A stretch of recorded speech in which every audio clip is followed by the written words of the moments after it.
Magandang araw mga kaibigan, handito ang pangkat-5 para maghatid ng makabuluhang storya sa inyong lahat.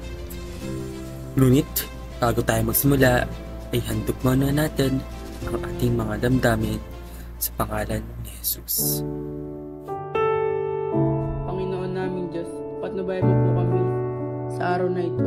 Patuloy mo po kaming gabayan upang lahat naming tungkulin ay aming magampanan. Tulungan mo po kami sa mga pasya na aming ginagawa. Pagpalain mo ang aming mga guro sa amin ay matiyagang nagtuturo. Pagpalain mo rin ang mga kapatid namin patuloy magsusuporta sa amin. Ang lahat ng ito ay sinasabi sa pangalan ng aming Panginoong Jesus. Amen. Ngayon, ay maghahatid kami ng makabuluhang storya. Ang pamagat ay Pagsikat ng Buwan.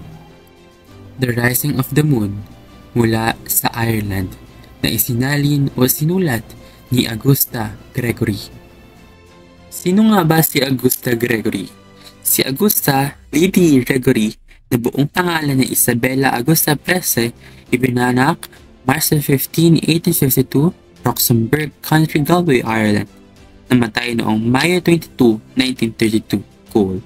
Manunulat at magdudulang Irish. Nakasulat o nakagsaling siya na halos 40 mga tula. Balik tayo sa istorya na ang pagsikat ng buwan na itatalakay ni Moises. Ang pagsikat ng buwan, mga tauhan, pulis, sarhento, lalaki. Siya ay nagpakilala bilang si Jimmy Walsh, isang mga awit na kilala sa Ennis.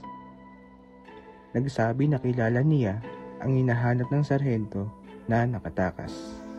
Sarhento. Siya ang tagapaskil ng mga anunsyo at nakasalubong sa lalaki. Pulis. Sila ang naghahanap sa nakatakas na bilanggo. Ito ang buod ng pagsikat ng buwan. Nag-uusap ang mga pulis at sarhento patungkol sa isang individual na nakatakas sa bilangguan.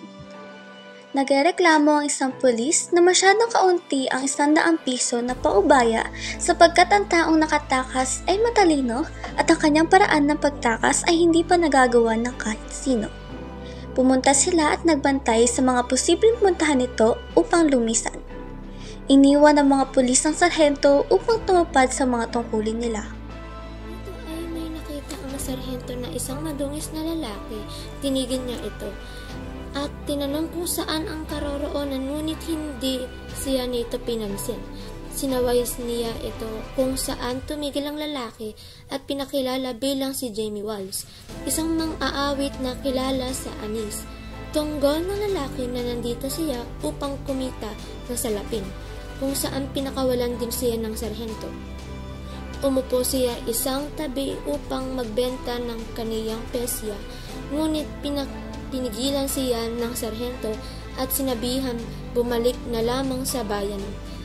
Sabi ng lalaki na nakilala niya ang hinihintay ng sarhento bago maglakad pa alis, ngunit pinigilan siya ng sarhento upang makakuha ng impormasyon pantungkol sa nakatakas saad ng lalaki na nakita niya ito sa bayan nila. Nilarawan niya ito bilang nakakatakot na individual na nakinakatakutan ng mga mamayanan nila. Gusto ng sarhento na sumama ang lalaki upang magbantay sa bayan na iyon, ngunit tumanggi ito sapagkat sinabi nitong baka magbantay din siya sa kabilang panig. Umupo silang dalawa at nanigarilyo. Habang sila ay nag-uusap, nabanggit ng sarhento ang buhay niya sa kanyang trabaho at kung paano hindi sila makagawa ng mga gugustuhin nila, sapagkat kailangan nilang sumubay sa utos. Kumanta na lamang ang lalaki at sinabing ginagawa niya ito pampalakas ng kanyang loob dahil takot siya sa individual na nakatakas. Sinabi ng lalaki na kapag tataka ang daigdig, hindi malalaman ng kahit kung sino ang mangyayari sa hinaharap.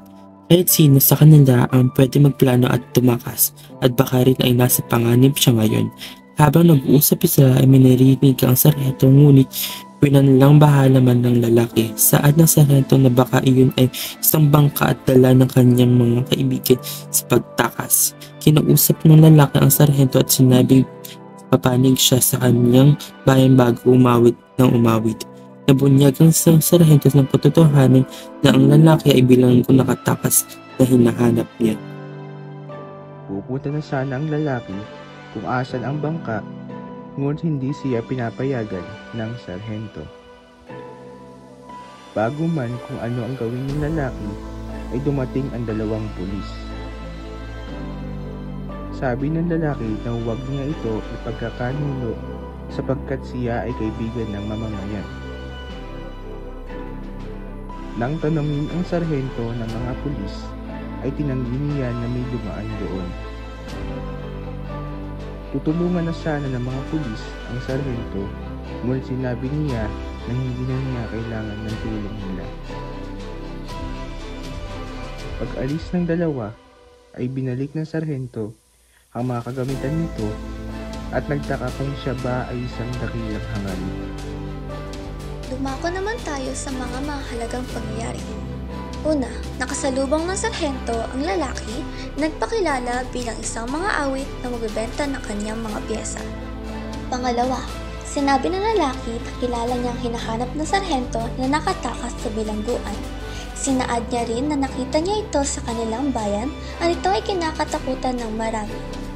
Pangatlo, nalaman ng sarhento na ang bilanggo na nakatakas at ang lalaki na kanyang kasama ay iisa lamang.